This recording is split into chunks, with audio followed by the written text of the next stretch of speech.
अब हम डिस्कस करने जा रहे हैं जी मैकेनिज्म ऑफ फ्लोएम ट्रांसपोर्ट।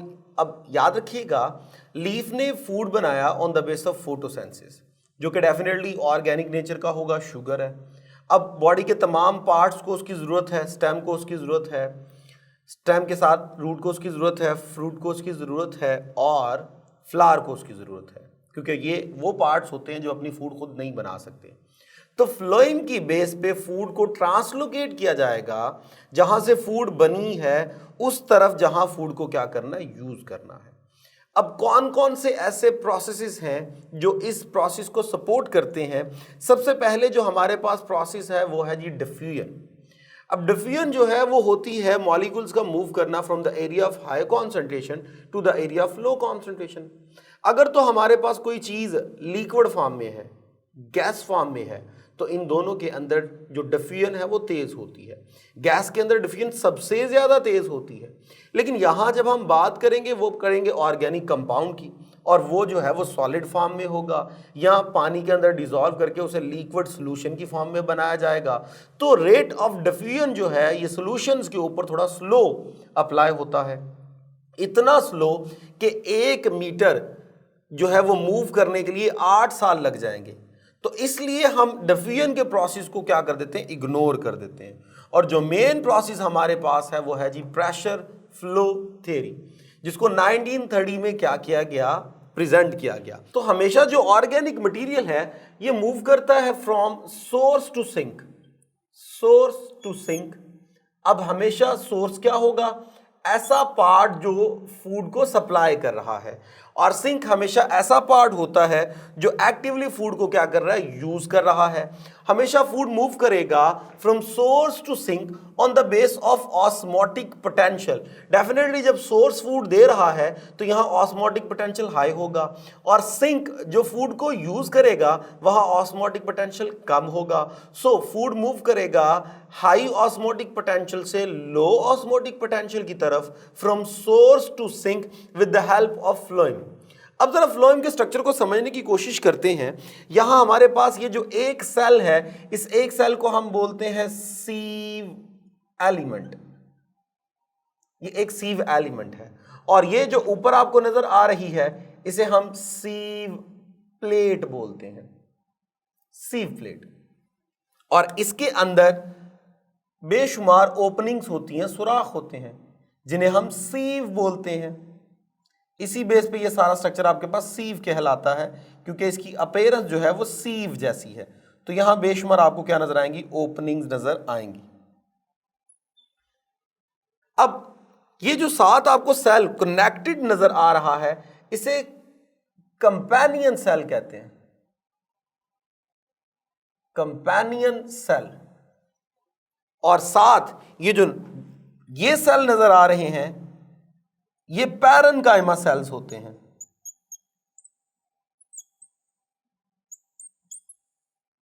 जिन्हें आप बंडल शीट सेल्स भी कह सकते हो। अब हमारे पास क्या होगा, सबसे पहले जो लीफ है, लीफ परफॉर्म करेगा फोटोसिंथेसिस, फोटोसिंथेसिस, और उस फोटोसिंथेसिस के नतीजे में बनेगा ग्लूकोज। जितना ग्लूकोज लीफ यूज कर सकता है वो यूज कर लेगा। बाकी जो सरप्लस है वो ट्रांसफर करना है स्टेम को, वो ट्रांसफर करना है फ्लावर को, वो ट्रांसफर करना है रूट को, वो ट्रांसफर करना है फ्रूट को, ताकि वो इनको क्या कर सकें, यूज कर सकें। तो इस सेंस में हमारे पास जो लीफ होगा वो सोर्स का काम करेगा, और बाकी सारे पार्ट जो है वो सिंक का काम करेंगे। अब बना है ग्लूकोज, जैसे ही ग्लूकोज को अब ट्रांसफर करना है तो ग्लूकोज हमारे पास होता है रिड्यूसिंग शुगर। ये बड़ी आसानी के साथ क्या हो सकता है, रिड्यूस हो सकता है। इसलिए फौरन ग्लूकोज को कन्वर्ट किया जाता है into sucrose, which is non reducing sugar.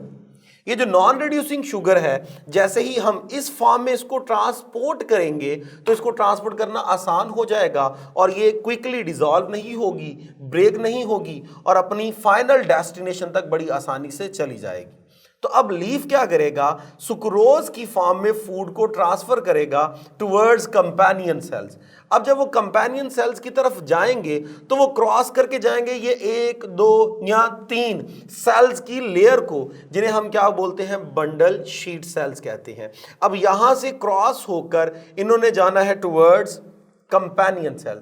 याद रखिएगा, जब ये यहां से मूव कर रहे हैं from leaf to bundle sheet and bundle sheet to companion, तो वहां तक जाते जाते ये सिंप्लास्ट भी अडॉप्ट कर सकते हैं, सिंप्लास्ट, और ये एपोप्लास्ट भी क्या कर सकते हैं, अडॉप्ट कर सकते हैं।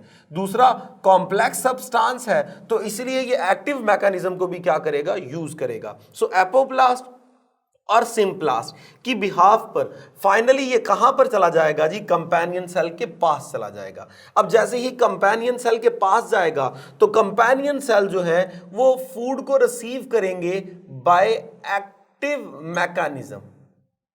एक्टिव मैकेनिज्म यानी इन्होंने एनर्जी को यूज करना है और एनर्जी को यूज करके फूड रिसीव करना है। सपोज ये मेरे पास यहाँ पे फूड तैयार था, ये फूड यहाँ आ गया, यहाँ से फूड यहाँ आ गया, यहाँ से फूड यहाँ आ गया, तो कंपेनियन सेल जब उस फूड को रिसीव करेगा तो वो एक्टिव मैकेनिज्म के थ्रू क्या करेगा, रिसीव करेगा।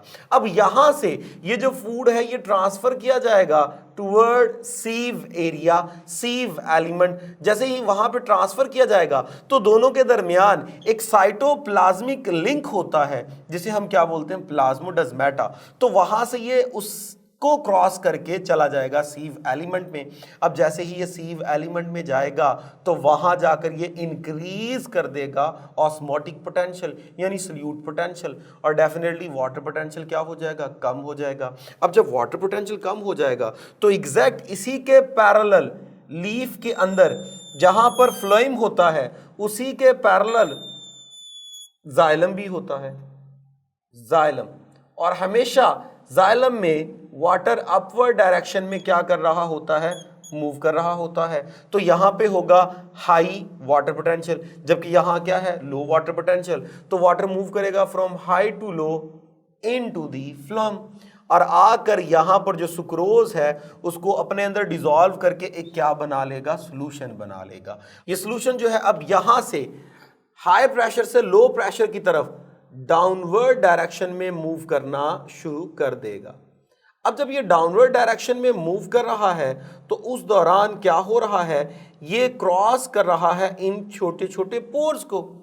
जब ये इन छोटे छोटे पोर्स को क्रॉस कर रहा है तो अच्छी खासी क्या डेवलप होगी, रेजिस्टेंस डेवलप होगी, और उस रेजिस्टेंस की वजह से जो स्पीड है वो भी क्या होगी, तेज होगी। अब जैसे जैसे कंटेंट नीचे आता जा रहा है, यहाँ पर फाइनल ये यहाँ पर आ गया। जैसे ही यहाँ पर आ गया तो यहाँ ऑस्मोटिक पोटेंशियल क्या है, लो, यहाँ ऑस्मोटिक पोटेंशियल क्या है, हाई। तो यहाँ से जो है वो फूड ट्रांसपोर्ट कर दिया जाएगा टुवर्ड सिंक,